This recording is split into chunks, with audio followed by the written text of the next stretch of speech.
2 कमी 100व्या साहित्य संमेलनाच्या निमित्ताने आपण जमलेले आहोत. ही लोकभाषा आहे. 98व्या मराठी साहित्य संमेलनाच्या निमित्ताने आपण जमलो, ही अभिजात भाषा आहे. आणि आपण सगळी मंडळी या निरनिराळ्या बोलींच्या मधनच बोलत आलेले आहोत. आणि या सगळ्या बोलींचं संमेलन म्हणजे अखिल भारतीय मराठी साहित्य संमेलन आहे असं आपण म्हणू. या संमेलनाचं उद्घाटन सन्माननीय देशाचे पंतप्रधान करत आहेत. ही आमच्या दृष्टीने फार आनंदाची गोष्ट आहे. या संमेलनाचे स्वागताध्यक्ष आमच्या महाराष्ट्राचे जाणते नेते असं ज्यांना आम्ही ओळखतो ते शरदचंद्रजी पवार. संमेलनातला आवर्जून उपस्थित राहिलेले महाराष्ट्राचे मुख्यमंत्री नागपूरहून खास आले, म्हणजे पुन्हा विदर्भातून आले, असा सगळा महाराष्ट्राचा कानाकोपरा इथे जमलेला आहे.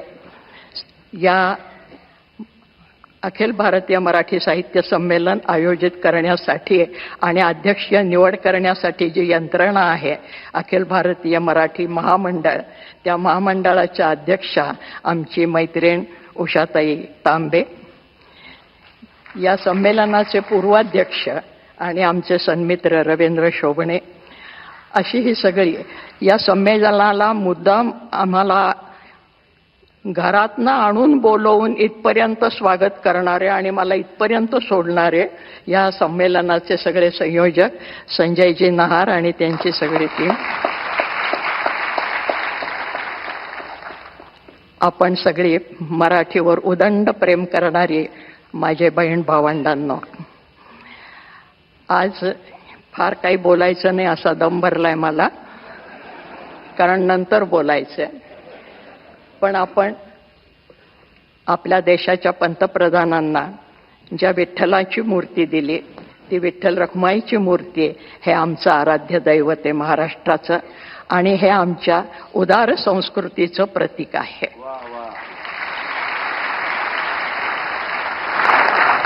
कारण हा विठ्ठल आला कुठून? कानडावो विठ्ठलू कर्नाटको, कर्नाटकातनं आला, महाराष्ट्रामध्ये स्थिर झाला आणि आजही वारीसाठी जी मंडळी येतात ती नुसती मराठी मंडळी नसतात. महाराष्ट्र, कर्नाटक, तेलंगणापासून ही सगळी मंडळी विठ्ठलाकडे येत असतात. हा विठ्ठल कसा आहे? मराठी माणसासारखा साधा आहे, कष्टकरी माणसासारखा. कांबळ खांदी वाहन पायी डोईस मुंडासे, श्यामल रंगी सान रूपते साधेपण भासे. आत्ताच आपण मूर्ती पाहिली. गोऱ्या रंगाची त्याला हौस नाही, सावळाच येतो. आणि सावळा नुसता नाही, काळा सावळा आहे. महाराष्ट्राला जो रंग आहे त्या रंगाचाही अभिमान आहे. असा हा विठ्ठल, तो सर्वांना सामावून घेणारा. त्याचे भक्त जर तुम्ही पाहिले तर सर्व जाती जमातीचे भक्त त्याच्या पायाशी जाणारे आहेत. त्याच्यात सर्व व्यवसाय करणारी मंडळी आहेत, सुतारे, लोहारे, चांभारे, गावकुसा बाहेरची मंडळी आहेत. उच्चवर्णीय आमचे एकनाथ महाराज आहेत आणि सगळ्यांचे शिरोमणी ज्ञानेश्वर महाराज आहेत, ज्यांचं पसायदान आपण ऐकलं. या प्रत्येकाने या मराठीची स्तुती केलेली आहे, हे आपल्याला माहीत आहे. माझा मराठाची बोल कवतुके परी अमृतातेही पैजा जिंके, असं म्हणणारे ज्ञानेश्वर महाराज.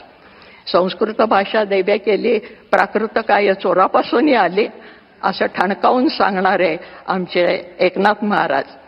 तेव्हा ही अभिजात मराठी झाली, त्याचं पायाभरण करणारी ही सगळी मंडळी आहेत. आणि ज्या वेळेला महाराष्ट्रामध्ये शिवाजी महाराजांनी राज्य स्थापन केलं त्याचे विश्लेषण करत असताना महाराष्ट्रामध्ये शिवाजी महाराजांनी राज्य कसं स्थापन केलं त्याचं विश्लेषण आमच्या न्यायमूर्ती महादेव गोविंद रानडे यांनी असं केलेलं आहे की संतांनी शिवाजी महाराजांच्यासाठी भूमी निर्माण केली होती. कारण मराठी भाषा जी टिकवली ती संतांनी टिकवली. भाषा ही प्रत्यक्ष जीवनात असावी लागते, कारण भाषा ही एक जैविक अशी गोष्ट आहे, जिवंत. जर भाषा बोलली तर ती जिवंत राहते, नुसती पुस्तकातनं आणि ग्रंथातनं ती जिवंत राहत नाही. म्हणून भाषा ही जैविक आहे.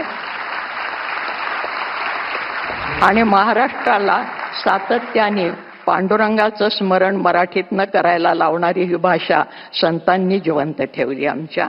आणि आमच्या या संतांच्या मध्ये मुद्दाम आवर्जून सांगते की मराठी साहित्याचा उगम कुठे झाला, अमुक साली शाळा निघाली आणि माणसं शिकायला लागली, हे आमचं आधुनिक पांडित्य झालं. ज्या दिवशी आईने पहिली ओवी आपल्या बाळाला म्हटली असेल त्या दिवशी मराठी भाषा जन्माला आली.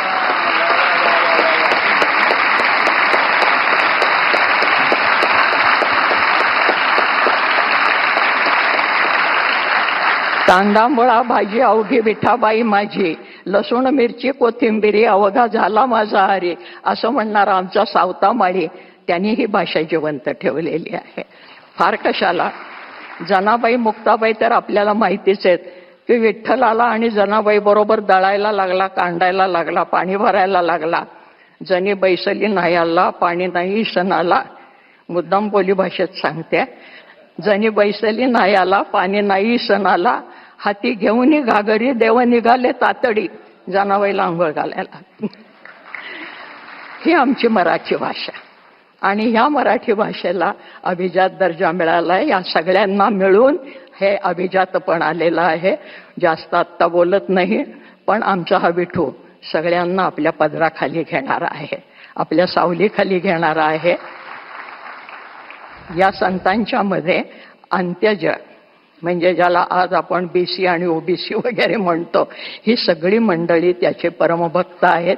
हे कुठल्याही शाळेत शिकले नाहीत, त्यांना कोणीही शिकवलं नाही, आणि तरीसुद्धा ते मराठीमध्ये काव्य करत होते. याचा अर्थ मराठी फक्त लिखितमध्ये नाही, ती बोलीतनं निर्माण झाली, बोलीमधनं पसरली, आणि म्हणून शिवाजी महाराजांना खेड्यापाड्यातले मावळे मिळाले. भाषा ही जिवंत राहिली त्यांच्यामुळे.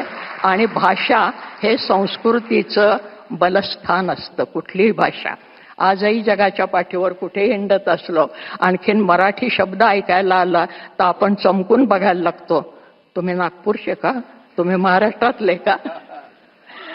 तर हे भाषेचं आपलेपण निर्माण करणारी, भाषा ही जोडणारी गोष्ट असायला पाहिजे, तोडणारी नाही.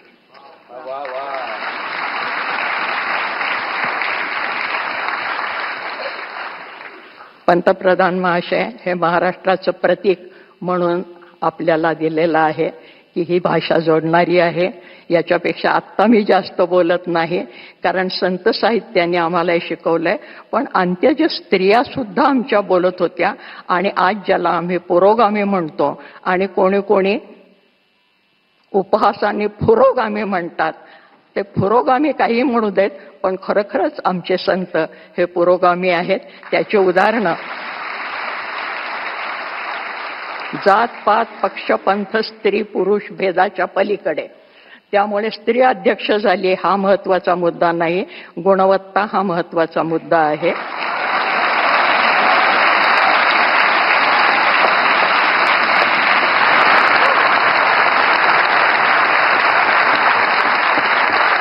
आणि म्हणून दिल्लीचं तख्त राखणारा महाराष्ट्र माझा हा साहित्यातनं जिवंत राहिलेला आहे, कर्तबगारीतनं जिवंत राहिलेला आहे. ज्या ठिकाणी संमेलन होतं आहे त्या ठिकाणी मराठी माणसांनी एकदा छावणी टाकलेली आहे. हा सगळा इतिहास आपल्याला माहिती आहे.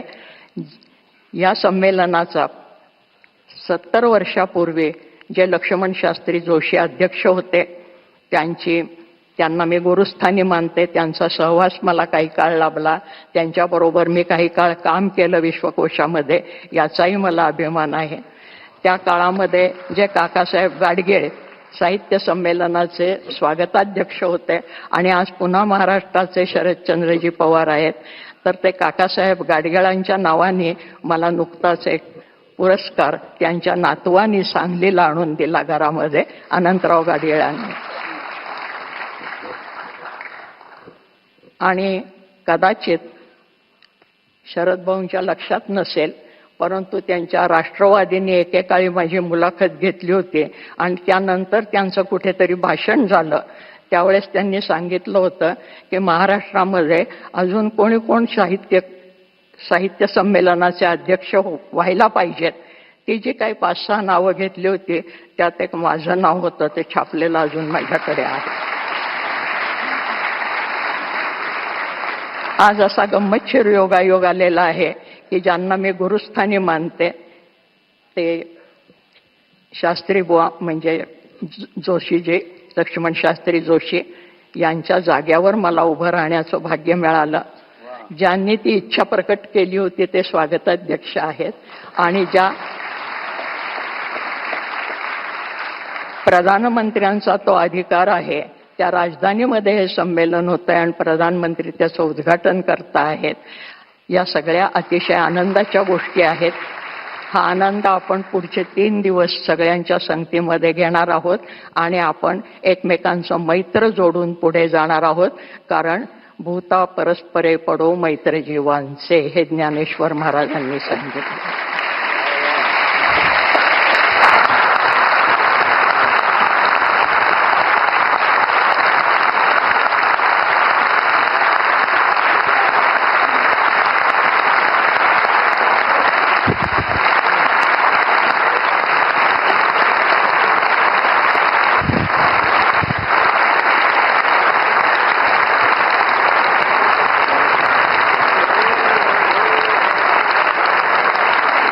साक्षात मराठी शारदेने आपल्याशी संवाद साधल्याचा भाव सगळ्यांच्या मनात आहे. महाराष्ट्रातील सर्व बातम्यांचे विश्वासार्ह व्यासपीठ. सकाळच्या सर्व सोशल मीडिया प्लॅटफॉर्मला लाईक, फॉलो आणि सबस्क्राईब करा. तसंच सर्व नोटिफिकेशनसाठी बेल आयकॉन प्रेस करायला विसरू नका.